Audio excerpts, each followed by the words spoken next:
وہ جوان جو ہی پروان چڑھا ان فوان شباب آیا تو اس کی پیشانی سجدے کے تقدس سے مالا مال ہو گئی، اس کی آنکھوں میں حیا اور شرم کے پہرے آ گئے، اس کے خیالوں میں پاکیزگی آ گئی، اس کی زندگی کے شب و روز نیکی کے ماحول میں بسر ہونے لگی، اس کی راتیں ذکر الہی میں، تلاوت کلام مجید میں اور دن یاد الہی میں روزے سے گزرنے لگے۔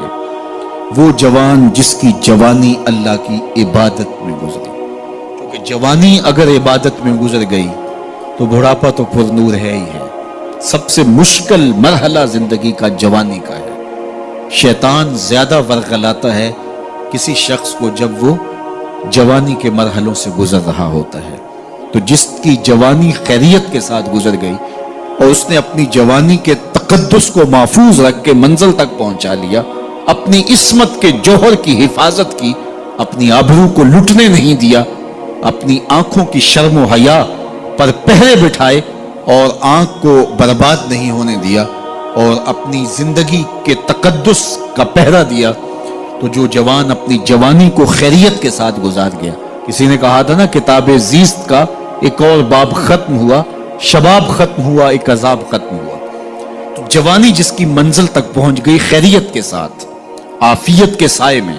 مشکل تو بڑا ہے جوانی کو منزل تک لے جانا، خیریت کے ساتھ، داغدار نہ ہونے دینا، جوانی کے تقدس کو رسوا نہ ہونے دینا، عصمت کے جوہر پہ کالک نہ لگنے دینا، خواہشات کو غالب نہ آنے دینا۔ آسان کام تو نہیں ہے، مشکل کام ہے، لیکن اگر کوئی مشکل کاٹ گیا، جوانی کے تھوڑے سے ایام میں گزار گیا، اللہ اکبر۔ حضرت شیخ ختلی کہتے ہیں، داتا گنج بخش علی حجویری علیہ رحمہ کے مرشد ہیں، الدنیا یوم ولنا فیہا صوم۔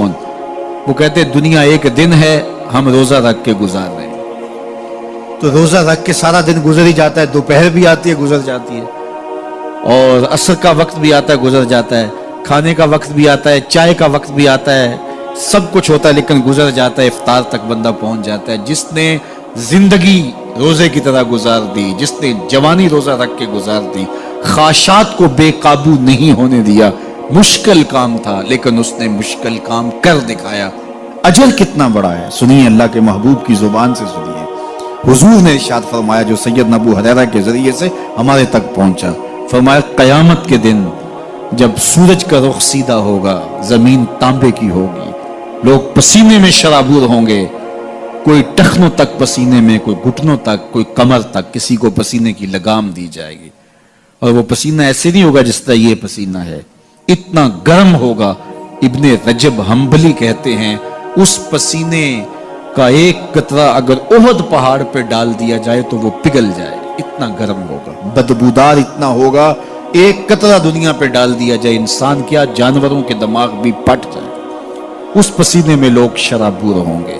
لیکن جس نے اپنی جوانی کو عافیت سے گزارا ہوگا، کل قیامت کے دن جب کوئی سایہ نہیں ہوگا، اللہ اس جوان پر اپنے عرش کا ٹھنڈا سایہ عطا فرمائے۔ وہ شخص جس کو کسی عورت نے دعوت گناہ دی اور وہ صاحب منصب تھی، صاحب جمال تھی، اور اس نے یہ کہہ کے یہ خواہش، یہ آرزو مسترد کر دی، انی خاف اللہ۔ اسی طرح کوئی عورت ہے تو اس نے اپنے تقدس کی حفاظت کی، اپنی آبرو پہ پہرا دیا اور کسی پیشکش کو ٹھکرا دیا، تو فرمایا قیامت کے دن جب کوئی سایہ نہیں ہوگا، اللہ اسے بھی اپنے عرش کا ٹھنڈا سایہ دے گا۔ کیسا سخت دن ہوگا، اور وہ کس اعزاز میں ہوگا، کس تکریم میں ہوگا۔ یہ تو 4 دن 10-20 سال ہیں، اور وہ 50,000 سال کا ایک دن۔ پھر اس کو اللہ کا شکر ادا کرنا ہوگا کہ اللہ تو نے کتنا کرم کیا میرے اوپر کہ میری جوانی خیریت اور عافیت سے گزری، اور آج اس کا تو کتنا بہتر صلہ مجھ کو دے دے۔ تمام انبیاء کی طرف سے جو ماضی میں گزرے ہیں، ایک ضرب المثل کے طور پہ بات موجود ہے، اور یہ بات میرے اور آپ کے آقا و مولا نے ہمیں پہنچائی، اور وہ یہ کہ اذا لم تستحی فاصنع ما شئت، جب تیرے میں حیا باقی نہ رہے تو جو چاہے کر۔ چونکہ حیا مانے ہوگا نا یہ بڑا ہے، حیا مانے ہوگا کہ یہ ماں ہے اور یہ بات میں نے نہیں کہنی، حیا روکے گا کہ یہ باپ ہے اس کے سامنے یہ کام نہیں کرنا، حیا روکے گا کہ یہ میرے رسول صلی اللہ علیہ وسلم کی طرف سے ممانعت ہے اور میں حضور علیہ السلام کا سامنا کل قیامت کے دن کرنا ہے، حیا روکے گا کہ یہ میرے رب کا فرمان ہے اور کیا میرا اللہ مجھے دیکھ نہیں رہا؟ حیا ہے تو گناہوں سے خود بخود روکو گے، کوئی کیمرہ نہیں تو پھر بھی رک جاؤ گے، کوئی سیکورٹی نہیں تو پھر بھی رک جاؤ گے، کوئی واچ نہیں کر رہا پھر بھی رکو گے، بند کمرے میں بھی رکو گے، اپنے رب سے حیا کرو۔ لیکن اگر رب سے حیا نہیں ہوگا، اس کے رسول سے حیا نہیں ہوگا، تو پھر جو مرضی کرو، پھر تمہیں نہ کوئی کیمرہ روک سکتا ہے، نہ باپ روک سکتا ہے، نہ ماں روک سکتی ہے، نہ بڑا بھائی روک سکتا ہے، کوئی نہیں روک سکتا تمہیں جب تمہارے اندر حیا نہیں ہے۔ حیا ہوگا تو پھر گناہوں سے خود بخود بچتے چلے جاؤ گے، برے اعمال سے بچتے چلے جاؤ گے، بد اخلاقی سے بچو گے، زبان سے جملہ نکالنے سے قبل سوچو گے کہ یہ جملہ مناسب نہیں ہے تو میں اس کو کبھی بھی نہیں بول سکتا، اس لیے کہ حیا مانے ہو جائے گا اور طبیعتوں کے اندر ایک نور پیدا ہوتا چلا جائے گا۔ اور یہ پردہ جب اٹھ گیا اور یہ ڈر جب ختم ہو گیا تو پھر راستے صاف ہو جاتے ہیں، جو مرضی کرتا رہو، پھر کوئی پرواہ نہیں ہوتی ہے۔ مدینہ المنورہ میں صحابہ تشریف فرما تھے کہ ایک خاتون گزری، سیاہ رنگت، حبشی نژاد، تو ایک صحابی فرمانے لگے اگر جنتی خاتون دیکھنی ہے تو یہ خاتون ہے۔ تو پوچھا کہ یہ کیسے؟ کہا ایک دن یہ خاتون حضور کے پاس آئی اور اس نے کہا حضور مجھے مرگی کے دورے پڑتے تو میرے لیے دعا کر دیجیے کہ اس مرض سے مجھے نجات ملے۔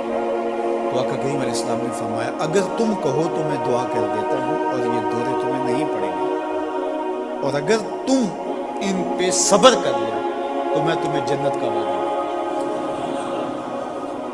اب تمہارے ہاتھ میں ہے، جو چاہو کر لو۔ اس خاتون نے بغیر تأمل کے کہا مجھے جنت والا وعدہ قبول ہے، دورے پڑتے رہے کوئی بات نہیں، مجھے جنت والا وعدہ قبول ہے، لیکن حضور ایک کرم میرے پہ فرمائے، وہ یہ کہ جب مجھے دورہ پڑتا ہے تو میں گر پڑتا ہوں، تو گر جانے کی وجہ سے سطر کا خیال نہیں رہتا، ظاہر ہے بے ہوشی ہو جاتی ہے، تو میرے پہ یہ کرم فرمائیے، دعا کیجئے جب میں گروں تو اللہ میرے سطر کی حفاظت کرے۔ تو حضور نے یہ دعا کی۔ اب وہ گرتی تھی لیکن اس کا سطر نہیں کھلتا تھا، اللہ اکبر۔ تو اس کو کتنا خیال تھا اپنے پردے کا، کتنا خیال تھا اپنے سطر کا۔ یہ جمال ہے عورت کا، عورت مستور ہے، عورت کو عورت کہا جاتا ہے، مستور سطر سے ہے، یہ پردے کی چیز ہے۔ اور اللہ جل شانہ نے اوڑھنیاں اوڑھ کر کے رکھنے کی خواتین کو تلقین کی۔ آج جدید مفکرین تو عورت کے ساتھ مصافحہ کے راستے بھی نکال رہے ہیں۔ وہ کسی نے کہا تھا یہ عورت کی آزادی نہیں ہے، یہ عورت تک پہنچنے کے لیے مرد آزادی چاہتے ہیں۔ عورت سمجھتی ہے مجھے آزادی مل رہی ہے، یہ تجھے آزادی نہیں دی جا رہی، یہ تیری آبرو کو، تیری عزت کو، تیری ناموس کو تار تار کرنے کے لیے یہ مرد آزادی چاہ رہا ہے، یہ آوارہ لوگ آزادی چاہ رہے ہیں۔ تجھے کھلونا بنانا چاہتے ہیں تو کھلونا نہیں ہے، تیرا پردہ تیری ناموس کا محافظ ہے، تیرے برقعے کی ایک ایک سلوٹ تیرے حیا کا پہرا ہے۔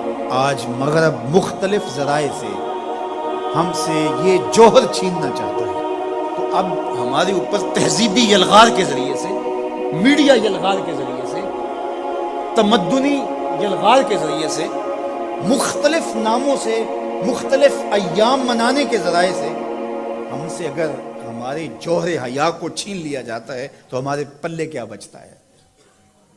کیا ہم کگو کوڑا قوم ہے کہ جو کوئی لے کے آئے اور اسی کے پیچھے چل پڑے؟ کیا ہمیں نہیں پتا کہ ہم کون ہیں؟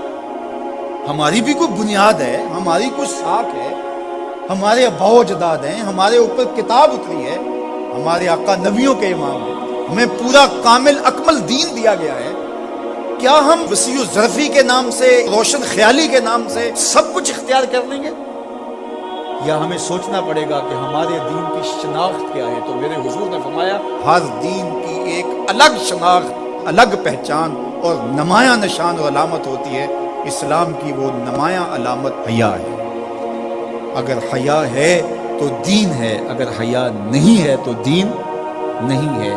تو اللہ ہمیں حیا کے نور سے مالا مال کرے، ہماری نسل نو کی بالخصوص حفاظت کرے، ہماری بیٹیوں، بہنوں اور مستورات اسلام بناتے دین کی اللہ خاص طور پہ حفاظت فرمائے۔ آنکھوں میں شرم اور حیا کے نور کو پیدا کرے، اور ہمارے باطن بھی حیا کے نور سے مالا مال ہو۔